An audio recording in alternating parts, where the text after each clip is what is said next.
इस वक्त की ब्रेकिंग न्यूज आपको बता दें, अमेरिकी उपराष्ट्रपति कमला हैरिस ने कहा है कि यूक्रेन पर रूस के बड़े पैमाने पर हमले का खतरा बना हुआ है।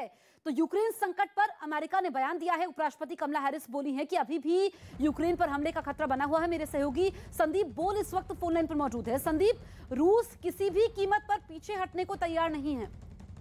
देखिए, पुतिन ने जिस तरीके से फैसला लिया एलपीआर और डीपीआर को एक अलग राज्य के तौर पर, जो एक अलग देश के तौर पर जो है मान्यता दी, उसके बाद सैंक्शन लगने शुरू हुए और वही जो है यूक्रेन में इन्वेजन की शुरुआत जो है उसके तौर पर देखा गया है। और अब जिस तरीके से वाइस प्रेसिडेंट कमला हैरिस ने ये साफ किया है कि अमेरिका जो है अब भी जो है फुल फ्लेज तरीके से, यानी कि यूक्रेन के बाकी हिस्सों में भी जो है वो हमला कर सकता है या बड़े हमले कर सकता है, इसकी आशंका जताई गई है। और अमेरिका की तरफ से लगातार इस बात को दोहराया जा रहा है कि अभी रूस जो है वो कभी भी हमला कर सकता है, रूस कभी भी जो है यूक्रेन में जो है यूक्रेन के ऊपर हमला कर सकता है और अपने आप को, अपने जितने भी एलाइज पार्टनर है यूएस के उस जगह पे, नेटो, उन सबको जो तैयार रहने को कहा गया। तो हो सकता है कि आने वाले दिनों में इस तरीके की घटना हो, लेकिन अभी फिलहाल रूस की तरफ से कोई भी इस तरीके कोई एक्शन जमीन पर दिखाई नहीं दे रहा है, क्योंकि उसने जो करना था उसने वो कर दिया है। दो ऐसे जो एलपीआर और डीपीआर, उनको जो है अलग मान्यता दे दी है देश की। ठीक है संदीप, आगे भी आपसे अपडेट लेंगे। तो यूक्रेन और रूस के बीच युद्ध का खतरा अब भी बरकरार है। पूरे यूक्रेन में इमरजेंसी लगा दी गई है। रूस पर आर्थिक प्रतिबंध का भी असर नहीं हुआ है। वहीं चीन ने इस प्रतिबंध का कड़ा विरोध किया है। यूक्रेन के विदेश मंत्री ने रूस पर निशाना साधा है। उन्होंने कहा कि रूस सिर्फ यूक्रेन पर ही हमला नहीं कर रहा, संयुक्त राष्ट्र और दुनिया को निशाने पर ले रहा है रूस। उन्होंने कहा कि पूर्वी यूक्रेन में रूस की सेना ने कब्जा कर लिया है। वहीं यूक्रेन में फंसे भारतीय छात्र सरकार से गुहार लगा रहे हैं। छात्रों के परिवार वाले भी परेशान हैं। तो यूक्रेन और रूस के संकट में पहली बार यूक्रेन ने बेहद आक्रामक रुख दिखाया। यूक्रेन के राष्ट्रपति का बड़ा दावा सामने आया। उन्होंने कहा कि यूक्रेन सीमा पर तकरीबन 2 लाख रूसी सैनिक तैनात है। साथ ही यह भी कहा कि जल्द ही रूस यूरोप के खिलाफ बड़ा युद्ध छेड़ सकता है। यूक्रेन ने एक तरफ इमरजेंसी लगा दी और दूसरी तरफ रूस में मौजूद अपने नागरिकों को रूस से निकलने को कह दिया।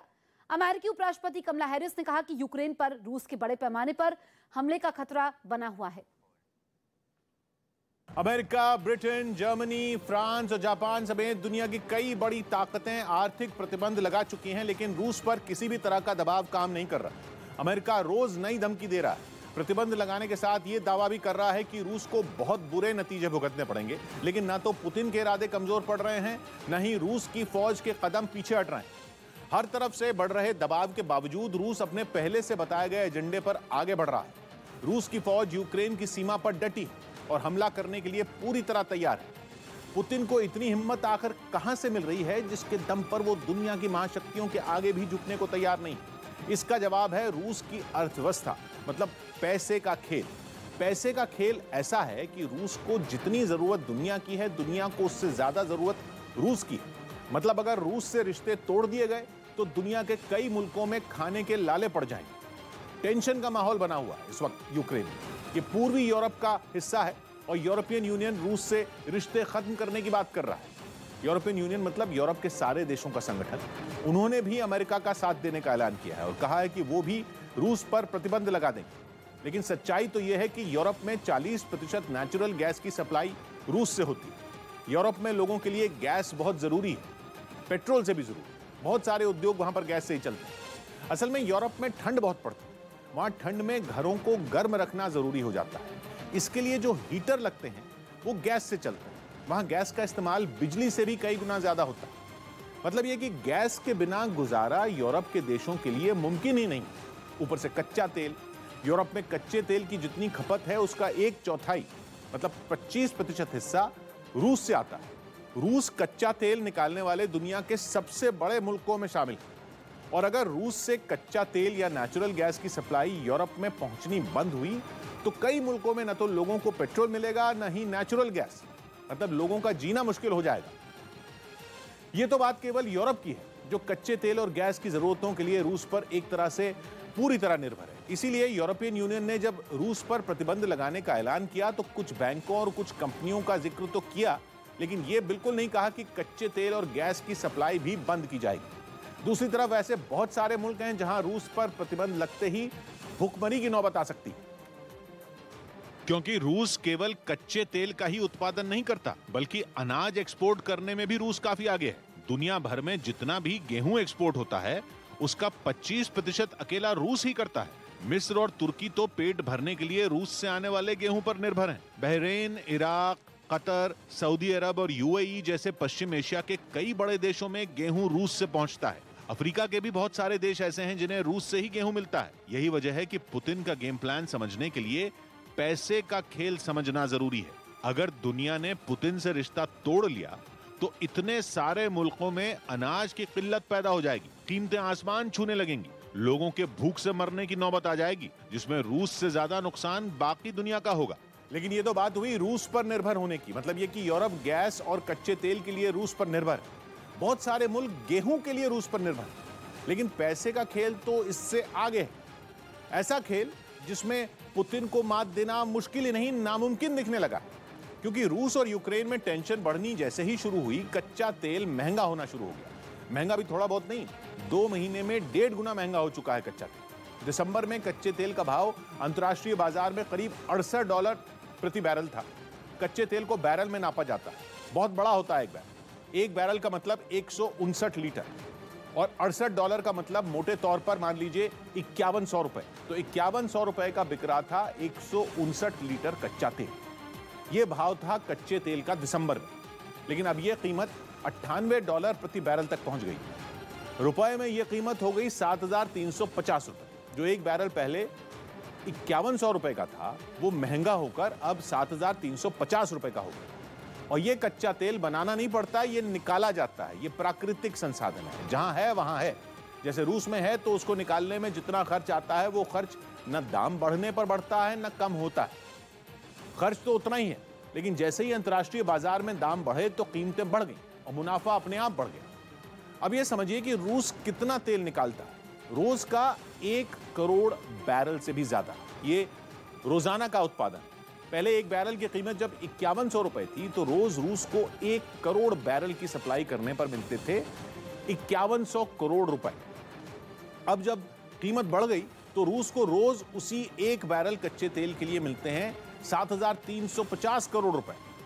माल वही है, उतना ही है, लेकिन कीमत 5100 करोड़ से 7350 करोड़ हुई। केवल तनाव बढ़ने से कच्चे तेल की कीमतें बढ़ी और रूस की कमाई रोजाना 2000 करोड़ रुपए से ज्यादा बढ़ गई।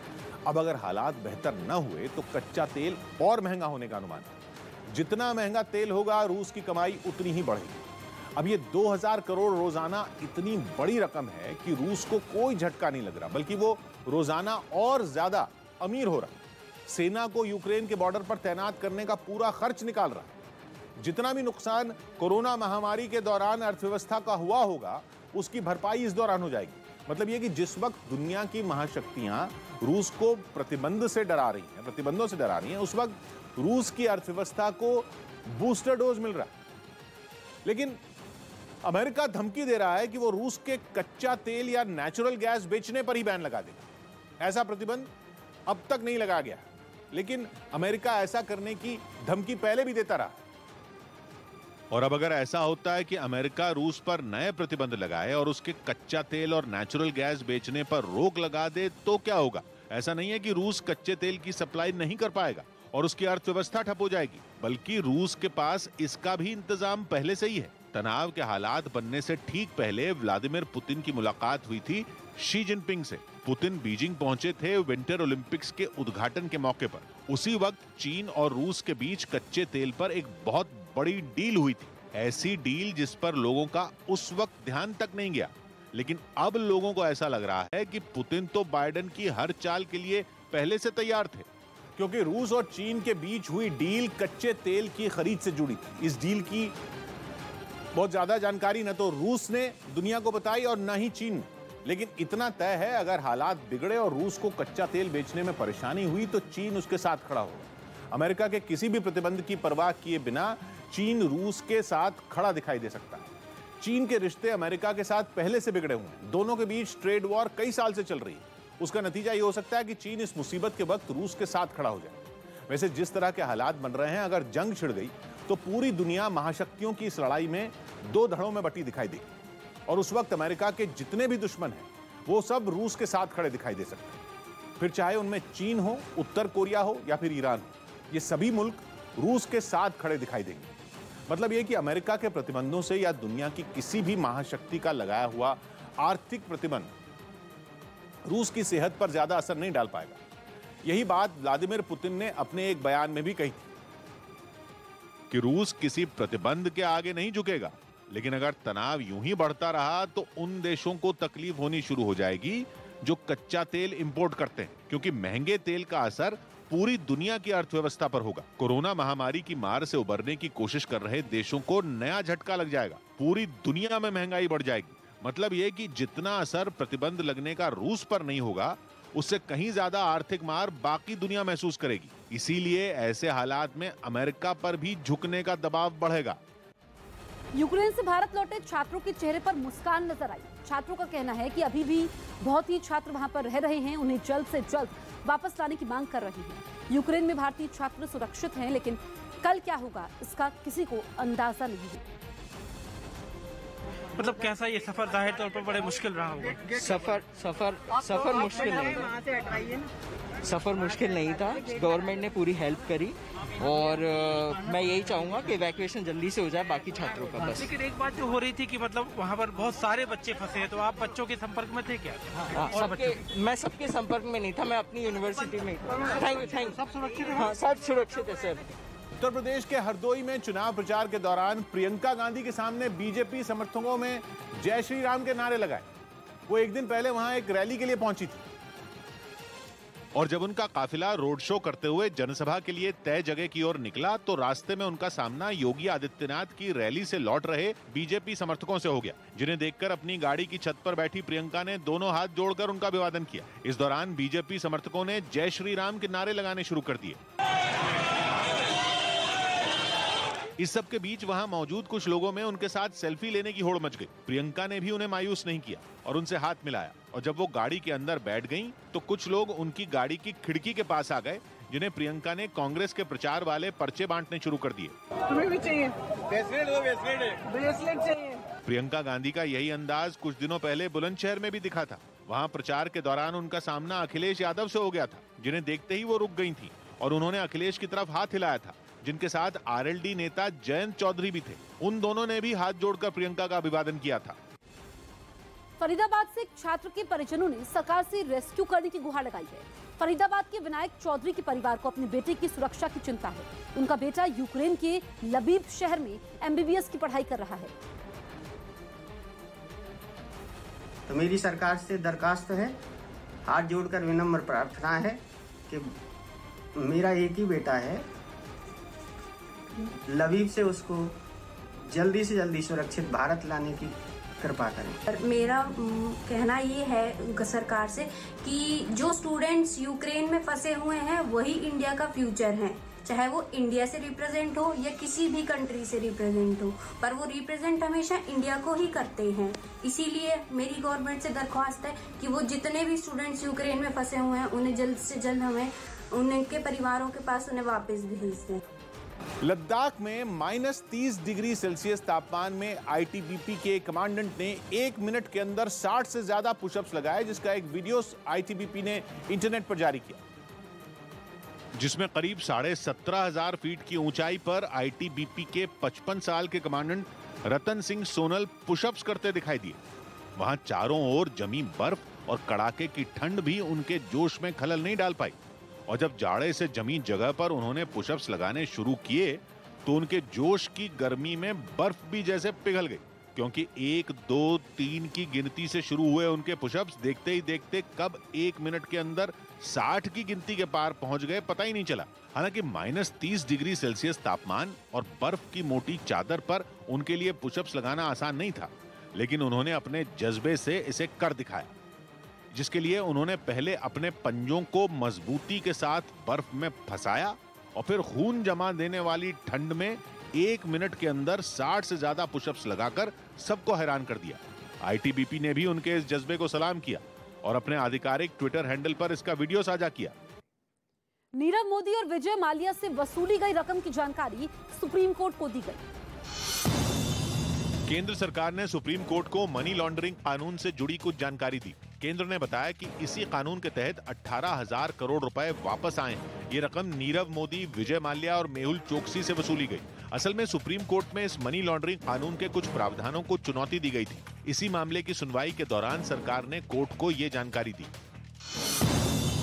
आईसीसी की T20 रैंकिंग में सूर्य कुमार यादव और वेंकटेश अय्यर ने बड़ी छलांग लगाई। सूर्य कुमार 35 स्थान ऊपर 21वें पायदान पर पहुंच गए, जबकि वेंकटेश 115वें नंबर पर आ गए।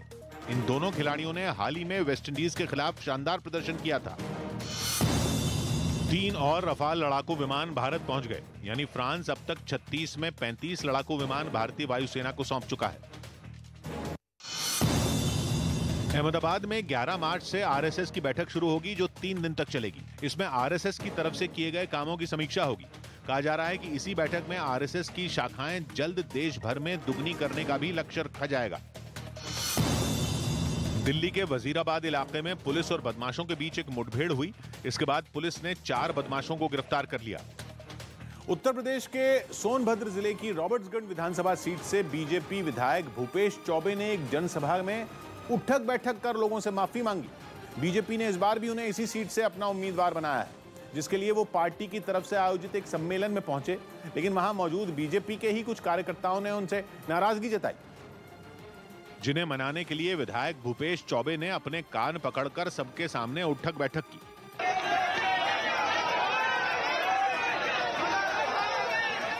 हालांकि मंच पर बैठे दूसरे नेताओं ने उन्हें कई बार रोकना चाहा, लेकिन वो नहीं रुके। इसके बाद भूपेश चौबे ने हाथ जोड़कर भी सबसे माफी मांगी। इस दौरान उनके समर्थन में वहां खूब नारे भी लगाए गए। बीजेपी के इस सम्मेलन में झारखंड से विधायक भानु प्रकाश शाही भी शामिल हुए, जिन्होंने भूपेश चौबे के माफी मांगने की वजह बताई। 5 साल के दरमियान भूल चूक हुई है, तो हम उसकी जिम्मेवारी लेते हुए हम अपने जनता और कार्यकर्ताओं से उसके लिए माफी मांगते हैं। इसके बाद मंच पर बैठे विधायक भूपेश चौबे का माला पहनाकर सम्मान किया गया। हर साल की तरह इस बार भी गहलोत सरकार ने विधायकों को तोहफे दिए, लेकिन इस बार विधायकों को महंगे आईफोन 13 की सौगात दी गई। इससे पहले मुख्यमंत्री अशोक गहलोत ने विधानसभा में बजट पेश किया, जिसके बाद हर साल की तरह विधायकों को गिफ्ट देने की परंपरा भी निभाई गई। और इस बार गहलोत सरकार ने राज्य के सभी 200 विधायकों को आईफोन 13 का तोहफा दे दिया। विधायकों पर तोहफे की इस बौछार के लिए सरकार ने 2 करोड़ रुपए खर्च कर डाले। एक आईफोन 13 की कीमत करीब 80,000 रुपए से लेकर 1 लाख तक है। कांग्रेस ने इस महंगे गिफ्ट को सही ठहराने में कोई कसर नहीं छोड़ी। वो तो हर सरकार देती है, वसुंधरा जी भी देती थी, आईपैड देते थे, क्योंकि विधायक कोई भी हो वो जनप्रतिनिधि है, जनता के लिए काम करता है। विधायकों को आईफोन 13 के अलावा सरकार की तरफ से एक बैग और बजट की कॉपी भी दी गई, लेकिन अशोक गहलोत के इस फैसले को सरकार बचाने की रणनीति के तौर पर भी देखा जा रहा है। हालांकि कुछ घंटों बाद ही राजस्थान बीजेपी के अध्यक्ष सतीश पूनिया ने ऐलान किया कि बीजेपी के विधायक सरकार की ओर से दिए गए आईफोन को वापस कर देंगे, जिसकी जानकारी खुद सतीश पूनिया ने एक ट्वीट करके दी। अपने इस ट्वीट में राजस्थान बीजेपी के अध्यक्ष ने लिखा कि राज्य सरकार के खजाने पर पड़ने वाले बोझ को देखते हुए ये फैसला लिया गया। पाकिस्तान के प्रधानमंत्री इमरान खान के बेटे को लाहौर में पुलिस ने गिरफ्तार कर लिया। वहां की पुलिस ने यह कार्रवाई इमरान खान के बेटे मूसा मनेका की कार से शराब मिलने के बाद की। उनके बेटे यानी उनकी पत्नी के बेटे, और पुलिस ने न केवल मूसा को बल्कि गाड़ी में बैठे उसके दोस्तों को भी गिरफ्तार कर लिया। बताया गया कि कार में शराब लेकर वो लोग कहीं जा रहे थे, तभी पुलिस ने उन्हें लाहौर में गद्दाफी स्टेडियम के पास रोक लिया। और जब मूसा मनेका के पास से पुलिस को शराब मिली तो उसने वहां मौजूद अफसरों को इसका अंजाम भुगतने की धमकी दे डाली। इसके बावजूद इमरान खान के बेटे और उनके दोस्तों को वहां से सीधा पुलिस स्टेशन ले जाया गया, जहां उनके खिलाफ केस दर्ज कर लिया गया। लेकिन इसके बाद पंजाब प्रांत के पुलिस चीफ को अधिकारियों के फोन आने शुरू हो गए, जिसके कुछ ही देर बाद इमरान खान के बेटे और उसके दोस्तों को रिहा कर दिया गया। अंपायर से बदसलूकी पर टेनिस खिलाड़ी अलेक्जेंडर ज़्वेरेव पर कार्रवाई हुई।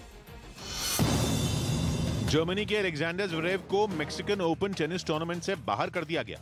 वो डबल्स मुकाबला हार गए थे, जिसके बाद उन्होंने गुस्से में आकर अंपायर की कुर्सी पर कई बार रैकेट मार दिया।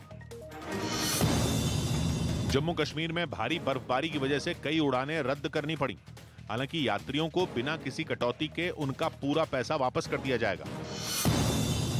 जापान के युजावा इलाके में भारी बर्फबारी हुई, जिससे वहां सड़क किनारे बर्फ के पहाड़ बन गए। इन्हें हटाने के लिए प्रशासन को काफी मुश्किलों का सामना करना पड़ रहा है। जम्मू कश्मीर के पुलवामा में सेना के जवानों ने एक गर्भवती महिला की मदद की और उसे भारी बर्फबारी के बावजूद अस्पताल पहुंचाया। गोरखपुर में बीजेपी अध्यक्ष जेपी नड्डा ने फिर समाजवादी पार्टी पर हमला बोला। साथ ही उन्होंने अखिलेश यादव पर आरोप लगाया कि उन्होंने बम धमाकों में शामिल आतंकियों को बचाने की कोशिश की थी। गोरखपुर की जनता से पूछना चाहता हूं, ये आतंकवादियों को बचाने का काम सामाजिक सद्भाव है? अमित शाह के बीएसपी पर दिए बयान से मायावती खुश हो गई और उन्होंने उनकी तारीफ की। न्यूज़ 18 से बातचीत के दौरान अमित शाह ने कहा था कि यूपी के चुनाव में बीएसपी को अच्छे वोट मिलेंगे और उसे दूसरी पार्टियों से कम आंकना गलत होगा। अमित शाह की इस बात से मायावती खुश दिखी। लखनऊ में वोट डालकर निकली मायावती ने मीडिया से इस बारे में बात की। अमित शाह का बयान उन्हें इतना अच्छा लगा कि उन्होंने खुलकर उनकी तारीफ कर डाली। ये उनकी महानता है कि उन्होंने सच्चाई को स्वीकार किया है।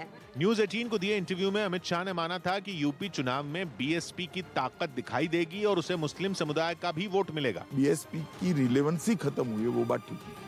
वोट आएंगे, मैं मानता हूँ वोट। मुसलमान भी काफी बड़ी मात्रा में जुड़े। मुसलमान बीएसपी को भी काफी बड़ी मात्रा में वोट देंगे। काफी सीट। हालांकि बीजेपी और बीएसपी के गठबंधन की चर्चा को उन्होंने गलत बताया था और दावा किया था कि यूपी में बीजेपी अपने दम पर सरकार बनाएगी। लेकिन यूपी में चौथे चरण के मतदान से पहले अमित शाह के बीएसपी पर आए बयान से मायावती गदगद हो गई और उन्होंने ये दावा कर दिया कि इस बार मुस्लिम समुदाय समाजवादी पार्टी को वोट नहीं देने वाला। मुस्लिम समाज के लोग हैं तो वो इनकी समाजवादी पार्टी की कार्यशैली से बहुत ज्यादा दुखी रहे हैं। तो मुस्लिम समाज तो उनसे वैसे ही नाराज है, तो उनको वोट कैसे दे देगा। लेकिन जेडीयू ने मायावती के इस बयान को उनका हार का डर बता दिया। मायावती जी अपने खोते हुए जन आधार को लेकर के चिंतित हैं, लिहाजा उन्होंने मुस्लिम्स को लेकर के इस तरह का वक्तव्य दिया है।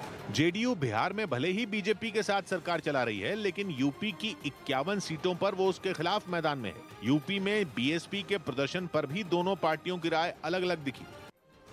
यूपी के रायबरेली में मुख्यमंत्री योगी आदित्यनाथ ने दंगों का जिक्र करते हुए बिना नाम लिए अखिलेश को दंगेश बोल दिया। इसके साथ ही उन्होंने समाजवादी पार्टी का भी नया नाम दिया। हमारा नाम समाजवादी गलत है, हमारा नाम तो दंगावादी होना चाहिए था। और ये जो लोग हैं दंगा कराने वाले, इसका नाम क्या पड़ेगा? दंगेश।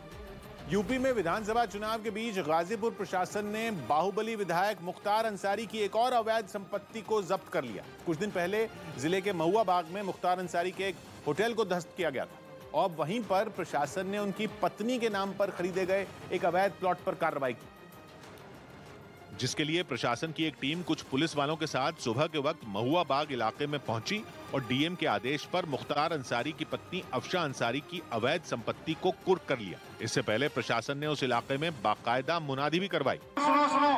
आपराधिक माफिया मुख्तार अंसारी को सुभान मुल्ला अंसारी के नाम से चल संपत्ति को कुर्क किया जाता है। कोई बवाल न हो इसके लिए वहां बड़ी संख्या में पुलिस वालों को पहले ही तैनात कर दिया गया था, जिन्होंने आते ही वहां से लोगों को हटा दिया। इसके बाद ढोल बजवाकर उस जमीन को जब्त करते हुए वहां एक पोस्टर लगाया गया। इसका क्षेत्रफल लगभग 381 वर्ग मीटर है और इसकी बाजारू मूल्य लगभग 2 करोड़ 15 लाख रुपए है। पुलिस ने बताया कि मुख्तार अंसारी पर यह कार्रवाई गैंगस्टर एक्ट के तहत की गई। रिलायंस इंडस्ट्रीज लिमिटेड के चेयरमैन मुकेश अंबानी ने एशिया इकोनॉमिक डायलॉग में बोलते हुए ग्रीन एनर्जी को दुनिया की सबसे बड़ी जरूरत बताया। Climate change is the biggest threat today to mankind's future well-being. It is an even graver threat to plant and animal species, which are indeed our planetary relations. America में हुए helicopter हादसे में एक खिलाड़ी बाल बाल बच गए। अमेरिका के यूटा में बर्फबारी के बीच सेना के 2 हेलीकॉप्टर क्रैश हो गए। इसी जगह पर स्कीइंग भी होती है, जिसके लिए वहां कई खिलाड़ी जुटे थे। हालांकि राहत की बात यह रही कि इन हादसों में कोई घायल नहीं हुआ। पाकिस्तान के पूर्व गृह मंत्री रहमान मलिक का कोरोना की वजह से इस्लामाबाद में निधन हो गया। वो 70 साल के थे। टीम इंडिया और श्रीलंका के बीच शाम 7 बजे से लखनऊ में T20 सीरीज की शुरुआत होगी। हालांकि इस सीरीज से पहले ही भारत को 2 झटके भी लगे। सूर्य कुमार यादव और दीपक चाहर फिट नहीं होने की वजह से पूरी सीरीज से बाहर हो गए। मध्य प्रदेश में एक संत के ज्योतिरादित्य सिंधिया पर की गई भविष्यवाणी पर घमासान मच गया। एक दिन पहले सिंधिया ग्वालियर के एक कार्यक्रम में पहुंचे थे, जहां जैन मुनि विजयेश सागर ने उनके मुख्यमंत्री बनने की संभावना जताई। हमारे सिंधिया जी, अभी आप देखना कुछ दिन बाद यहाँ के सीएम के रूप में दे सकते हैं। जैन मुनि के इस बयान के बाद कार्यक्रम में बैठे सिंधिया के समर्थकों ने खुशी जताई, लेकिन कांग्रेस ने इस बहाने मुख्यमंत्री शिवराज सिंह चौहान पर तंज कस दिया। बार बार नया मुख्यमंत्री आने की जो खबरें आती है, इसका मतलब है कि आज का मौजूदा मुख्यमंत्री है वो कमजोर है।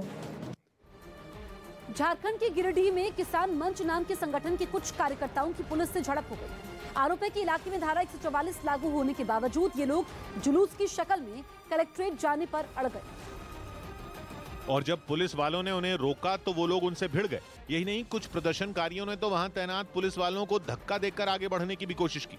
इसके बाद पुलिस ने भी सख्ती बरती और हंगामा कर रहे लोगों को पीछे धकेलना शुरू कर दिया, जिससे वहां अफरा तफरी मच गई। पुलिस की इस कार्रवाई के बाद भी प्रदर्शन में शामिल कई लोग डटे रहे, जिसके बाद उन्हें जबरन गाड़ी में बैठाना शुरू कर दिया गया।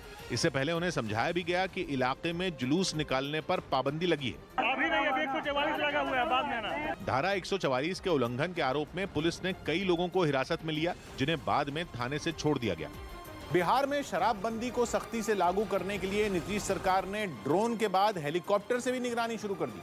ये कदम राज्य में जहरीली शराब से कई लोगों की मौत होने के बाद उठाया गया, ताकि हेलीकॉप्टर के जरिए दूर दराज के और सुनसान इलाकों में भी शराब के अवैध कारोबार पर नकेल कसी जा सके। इस अभियान से जुड़ी कुछ ऐसी ही तस्वीरें पटना से भी सामने आई, जहां हेलीकॉप्टर से ये देखा गया कि कहीं नदी किनारे, खेतों के बीचों बीच या किसी ऐसे इलाके में जहां लोगों का आना जाना कम है, वहां शराब तो नहीं बेची जा रही। लेकिन आरजेडी ने इस पर तंज कस दिया और इसके बहाने बिहार सरकार को घेरने की कोशिश की। कुछ दिन के बाद पता चलेगा कि सेना को उतारा गया शराब खोजने के लिए, जिसको पकड़ना है पकड़ नहीं रहे हैं। विपक्ष ने हमला बोला तो खुद मुख्यमंत्री नीतीश कुमार ने इसका जवाब दिया। हम लोग इस काम को करते हैं, लेकिन चंद लोग तो गड़बड़ होते नहीं जी।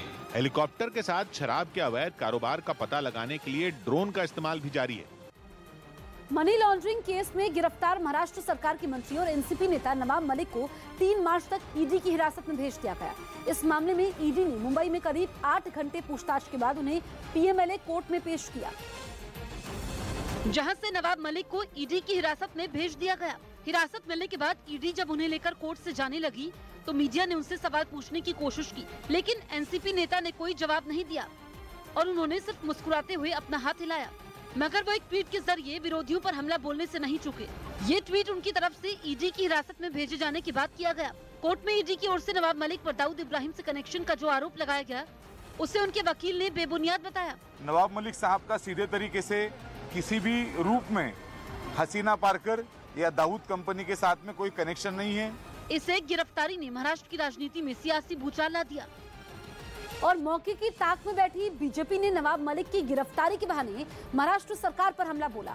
साथ ही उसने राज्य भर में उद्धव सरकार के खिलाफ सड़कों पर उतरने का ऐलान कर दिया, जिसकी जानकारी महाराष्ट्र बीजेपी के अध्यक्ष चंद्रकांत पाटिल ने दी। पाटिल के अलावा राज्य के पूर्व सीएम देवेंद्र फडणवीस भी सामने आए और उन्होंने उद्धव सरकार पर मंत्री नवाब मलिक को बचाने का आरोप लगाया। देश के दुश्मन को मदद जिनके माध्यम से हुई, उनको बचाने के लिए और उनका मंत्री पद बचाने के लिए पूरी सरकार उनके पीछे खड़ी है। इस पूरे मामले पर शरद पवार के घर भी एक अहम बैठक हुई, जिसमें ईडी की कार्रवाई का जवाब देने की रणनीति पर चर्चा हुई। इस बैठक के बाद बीजेपी के आरोपों का जवाब देते हुए ये साफ कर दिया गया कि नवाब मलिक का इस्तीफा नहीं होगा। हम कानून से भी लड़ेंगे और जनता में जाकर भी हम हमारी बातें जो है सबके सामने रखेंगे। इतना ही नहीं, सरकार में शामिल तीनों पार्टियों शिवसेना, एनसीपी और कांग्रेस ने ईडी की इस कार्रवाई के विरोध में शांतिपूर्ण प्रदर्शन का ऐलान किया। तो वहीं इस मामले में एनसीपी को विपक्ष के कई नेताओं का साथ मिला, जिनमें ममता बनर्जी भी शामिल हैं, जिन्होंने शरद पवार को फोन किया और उनसे करीब 10 मिनट तक इस मामले पर बात की। ओडिशा पुलिस ने 67 साल के एक ऐसे ठग को गिरफ्तार किया जिसने पैसों के लालच में 27 शादियां की। वैसे पुलिस को शक है कि 67 साल का ये बुजुर्ग 60 से अधिक महिलाओं को धोखा दे चुका है।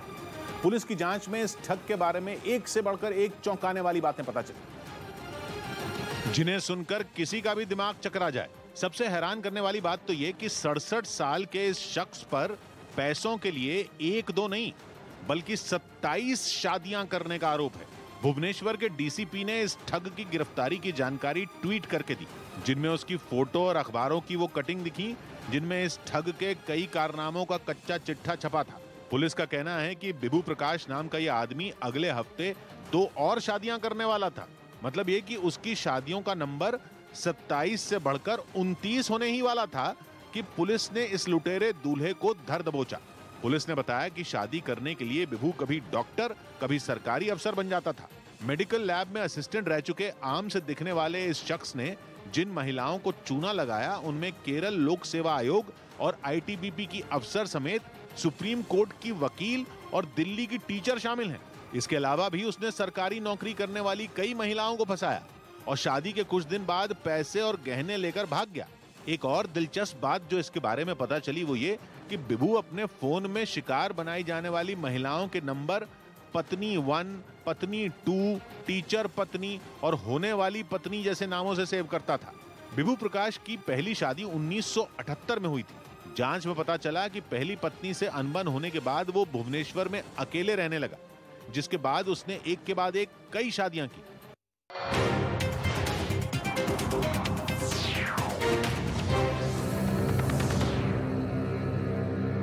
इसी जगह पर स्कीइंग भी होती है, जिसके लिए वहां कई खिलाड़ी जुटे थे। हालांकि राहत की बात यह रही कि इन हादसों में कोई घायल नहीं हुआ। पाकिस्तान के पूर्व गृह मंत्री रहमान मलिक का कोरोना की वजह से इस्लामाबाद में निधन हो गया। वो 70 साल के थे। मध्य प्रदेश में एक संत के ज्योतिरादित्य सिंधिया पर की गई भविष्यवाणी पर घमासान मच गया। एक दिन पहले सिंधिया ग्वालियर के एक कार्यक्रम में पहुंचे थे, जहां जैन मुनि विजयेश सागर ने उनके मुख्यमंत्री बनने की संभावना जताई। हमारे सिंधिया जी अभी आप देखना कुछ दिन बाद यहाँ के सीएम के रूप में दे सकते हैं। जैन मुनि के इस बयान के बाद कार्यक्रम में बैठे सिंधिया के समर्थकों ने खुशी जताई, लेकिन कांग्रेस ने इस बहाने मुख्यमंत्री शिवराज सिंह चौहान पर तंज कस दिया। बार बार नया मुख्यमंत्री आने की जो खबरें आती है, इसका मतलब है कि आज का मौजूदा मुख्यमंत्री है वो कमजोर है। कंबोडिया में 3 से 4 साल के बच्चों को भी कोरोना वैक्सीन लगाने का अभियान शुरू कर दिया गया। पिछले कुछ महीनों में इसी उम्र के कई बच्चे वहां कोरोना की चपेट में आए थे। यही नहीं, कंबोडिया के प्रधानमंत्री के 5 नाती पोते भी कोरोना पॉजिटिव पाए गए थे। प्रधानमंत्री मोदी ने ग्रामीण विकास पर आयोजित एक वेबिनार में हिस्सा लिया। इस ऑनलाइन कार्यक्रम में गांवों के विकास के लिए बजट में किए प्रावधानों पर चर्चा हुई। इस दौरान पंचायती राज और ग्रामीण विकास समेत 10 मंत्रालयों के मंत्री भी शामिल रहे। बजट को गांव के जीवन में बदलाव लाने में हम कैसे कर सके, अगर ये हम कर लेंगे तो आप देखिए कोई भी नागरिक पीछे नहीं छूटेगा। सुप्रीम कोर्ट ने साफ कर दिया कि 10वीं और 12वीं की बोर्ड परीक्षाएं रद्द नहीं होंगी। इससे पहले एक याचिका दाखिल की गई थी, जिसमें यह दलील दी गई कि कोरोना संकट की वजह से बच्चों की ठीक से पढ़ाई नहीं हुई है। ऐसे में सिर्फ इंटरनल असेसमेंट के जरिए ही नंबर दे दिए जाएं। मगर कोर्ट ने यह याचिका खारिज कर दी और कहा कि ऐसी याचिकाएं दाखिल नहीं होनी चाहिए। शायर मुनव्वर राना ने बताया कि उनका नाम वोटर लिस्ट में नहीं था, इसकी वजह से वो लखनऊ में वोट नहीं दे सके। एनसीबी अधिकारी समीर वानखेड़े ने मुंबई के पास ठाणे पुलिस स्टेशन में अपना बयान दर्ज करवाया। उन पर गलत तरीके से बियर बार का लाइसेंस लेने का आरोप है। राजस्थान के सीएम अशोक गहलोत ने विधानसभा में बजट पेश करते हुए पेंशन से जुड़ा एक बड़ा ऐलान किया। सरकार ने राज्य के सरकारी कर्मचारियों के लिए पुरानी पेंशन योजना फिर लागू कर दी। इससे पहले 1 जनवरी 2004 से पहले वाले कर्मचारियों को ही ये पेंशन सुविधा मिलती थी, जबकि इसके बाद नियुक्त कर्मचारियों के लिए पेंशन, प्रोविडेंट फंड और मेडिकल भत्ते की सुविधाएं बंद कर दी गई थी। तो पुरानी पेंशन जो है इसलिए वो किया गया कि जिससे कि वो वापस सीकर हो जाए। अमेरिका के यूटा में बर्फबारी के बीच सेना के 2 हेलीकॉप्टर क्रैश हो गए। इसी जगह पर स्कीइंग भी होती है, जिसके लिए वहां कई खिलाड़ी जुटे थे। हालांकि राहत की बात यह रही कि इन हादसों में कोई घायल नहीं हुआ। पाकिस्तान के पूर्व गृह मंत्री रहमान मलिक का कोरोना की वजह से इस्लामाबाद में निधन हो गया। वो 70 साल के थे। मध्य प्रदेश में एक संत के ज्योतिरादित्य सिंधिया पर की गई भविष्यवाणी पर घमासान मच गया। एक दिन पहले सिंधिया ग्वालियर के एक कार्यक्रम में पहुंचे थे, जहां जैन मुनि विजयेश सागर ने उनके मुख्यमंत्री बनने की संभावना जताई। हमारे सिंधिया जी अभी आप देखना कुछ दिन बाद यहाँ के सीएम के रूप में दे सकते हैं। जैन मुनि के इस बयान के बाद कार्यक्रम में बैठे सिंधिया के समर्थकों ने खुशी जताई, लेकिन कांग्रेस ने इस बहाने मुख्यमंत्री शिवराज सिंह चौहान पर तंज कस दिया। बार बार नया मुख्यमंत्री आने की जो खबरें आती है, इसका मतलब है कि आज का मौजूदा मुख्यमंत्री है वो कमजोर है। कंबोडिया में 3 से 4 साल के बच्चों को भी कोरोना वैक्सीन लगाने का अभियान शुरू कर दिया गया। पिछले कुछ महीनों में इसी उम्र के कई बच्चे वहां कोरोना की चपेट में आए थे। यही नहीं, कंबोडिया के प्रधानमंत्री के 5 नाती पोते भी कोरोना पॉजिटिव पाए गए थे। प्रधानमंत्री मोदी ने ग्रामीण विकास पर आयोजित एक वेबिनार में हिस्सा लिया। इस ऑनलाइन कार्यक्रम में गांवों के विकास के लिए बजट में किए प्रावधानों पर चर्चा हुई। इस दौरान पंचायती राज और ग्रामीण विकास समेत 10 मंत्रालयों के मंत्री भी शामिल रहे। बजट को गांव के जीवन में बदलाव लाने में हम कैसे कर सके, अगर ये हम कर लेंगे तो आप देखिए कोई भी नागरिक पीछे नहीं छूटेगा। सुप्रीम कोर्ट ने साफ कर दिया कि 10वीं और 12वीं की बोर्ड परीक्षाएं रद्द नहीं होंगी। इससे पहले एक याचिका दाखिल की गई थी जिसमें यह दलील दी गई कि कोरोना संकट की वजह से बच्चों की ठीक से पढ़ाई नहीं हुई है। ऐसे में सिर्फ इंटरनल असेसमेंट के जरिए ही नंबर दे दिए जाएं। मगर कोर्ट ने यह याचिका खारिज कर दी और कहा कि ऐसी याचिकाएं दाखिल नहीं होनी चाहिए। शायर मुनव्वर राना ने बताया कि उनका नाम वोटर लिस्ट में नहीं था, इसकी वजह से वो लखनऊ में वोट नहीं दे सके। एनसीबी अधिकारी समीर वानखेड़े ने मुंबई के पास ठाणे पुलिस स्टेशन में अपना बयान दर्ज करवाया। उन पर गलत तरीके से बियर बार का लाइसेंस लेने का आरोप है। राजस्थान के सीएम अशोक गहलोत ने विधानसभा में बजट पेश करते हुए पेंशन से जुड़ा एक बड़ा ऐलान किया। सरकार ने राज्य के सरकारी कर्मचारियों के लिए पुरानी पेंशन योजना फिर लागू कर दी। इससे पहले 1 जनवरी 2004 से पहले वाले कर्मचारियों को ही ये पेंशन सुविधा मिलती थी, जबकि इसके बाद नियुक्त कर्मचारियों के लिए पेंशन, प्रोविडेंट फंड और मेडिकल भत्ते की सुविधाएं बंद कर दी गई थी। तो पुरानी पेंशन जो है इसलिए वो किया गया कि जिससे कि वो वापस सीकर हो जाए। अमेरिका के यूटा में बर्फबारी के बीच सेना के 2 हेलीकॉप्टर क्रैश हो गए। इसी जगह पर स्कीइंग भी होती है, जिसके लिए वहां कई खिलाड़ी जुटे थे। हालांकि राहत की बात यह रही कि इन हादसों में कोई घायल नहीं हुआ। पाकिस्तान के पूर्व गृह मंत्री रहमान मलिक का कोरोना की वजह से इस्लामाबाद में निधन हो गया। वो 70 साल के थे। मध्य प्रदेश में एक संत के ज्योतिरादित्य सिंधिया पर की गई भविष्यवाणी पर घमासान मच गया। एक दिन पहले सिंधिया ग्वालियर के एक कार्यक्रम में पहुंचे थे, जहां जैन मुनि विजयेश सागर ने उनके मुख्यमंत्री बनने की संभावना जताई। हमारे सिंधिया जी अभी आप देखना कुछ दिन बाद यहाँ के सीएम के रूप में देख सकते हैं। जैन मुनि के इस बयान के बाद कार्यक्रम में बैठे सिंधिया के समर्थकों ने खुशी जताई, लेकिन कांग्रेस ने इस बहाने मुख्यमंत्री शिवराज सिंह चौहान पर तंज कस दिया। बार बार नया मुख्यमंत्री आने की जो खबरें आती है, इसका मतलब है कि आज का मौजूदा मुख्यमंत्री है वो कमजोर है। कंबोडिया में 3 से 4 साल के बच्चों को भी कोरोना वैक्सीन लगाने का अभियान शुरू कर दिया गया। पिछले कुछ महीनों में इसी उम्र के कई बच्चे वहां कोरोना की चपेट में आए थे। यही नहीं, कंबोडिया के प्रधानमंत्री के 5 नाती पोते भी कोरोना पॉजिटिव पाए गए थे। प्रधानमंत्री मोदी ने ग्रामीण विकास पर आयोजित एक वेबिनार में हिस्सा लिया। इस ऑनलाइन कार्यक्रम में गांवों के विकास के लिए बजट में किए प्रावधानों पर चर्चा हुई। इस दौरान पंचायती राज और ग्रामीण विकास समेत 10 मंत्रालयों के मंत्री भी शामिल रहे। बजट को गांव के जीवन में बदलाव लाने में हम कैसे कर सके, अगर ये हम कर लेंगे तो आप देखिए कोई भी नागरिक पीछे नहीं छूटेगा। सुप्रीम कोर्ट ने साफ कर दिया कि 10वीं और 12वीं की बोर्ड परीक्षाएं रद्द नहीं होंगी। इससे पहले एक याचिका दाखिल की गई थी जिसमें यह दलील दी गई कि कोरोना संकट की वजह से बच्चों की ठीक से पढ़ाई नहीं हुई है। ऐसे में सिर्फ इंटरनल असेसमेंट के जरिए ही नंबर दे दिए जाएं। मगर कोर्ट ने यह याचिका खारिज कर दी और कहा कि ऐसी याचिकाएं दाखिल नहीं होनी चाहिए। शायर मुनव्वर राना ने बताया कि उनका नाम वोटर लिस्ट में नहीं था, इसकी वजह से वो लखनऊ में वोट नहीं दे सके। एनसीबी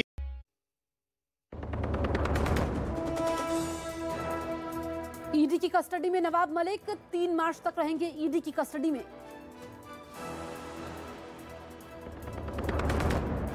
पीएमएलए कोर्ट में सुनवाई के समय ईडी का नवाब मलिक पर आरोप। कहा, नवाब मलिक के प्रॉपर्टी में दिए गए पैसे डी कंपनी टेरर फंडिंग में इस्तेमाल करती थी। नवाब मलिक की गिरफ्तारी पर सियासत तेज। ममता और शरद पवार के बीच बातचीत।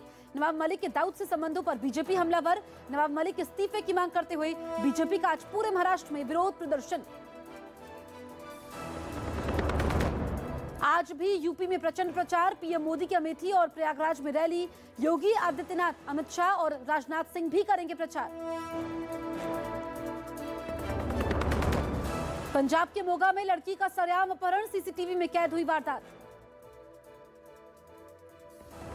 यूक्रेन के राष्ट्रपति का बड़ा बयान। यूक्रेन सीमा पर तकरीबन 2 लाख रूसी सैनिक तैनात। यूरोप के खिलाफ बड़ा युद्ध छेड़ सकता है रूस। अमेरिकी उपराष्ट्रपति कमला हैरिस बोली, यूक्रेन पर रूस के बड़े पैमाने पर हमले का खतरा बना हुआ है। एशिया इकोनॉमिक डायलॉग में बोले रिलायंस इंडस्ट्रीज के चेयरमैन मुकेश अंबानी। कहा ग्रीन एनर्जी का लक्ष्य पाने के लिए भारत सरकार प्रतिबद्ध। अगले 2 दशकों में न्यू एनर्जी के दम पर भारत बनेगा ग्लोबल पावर।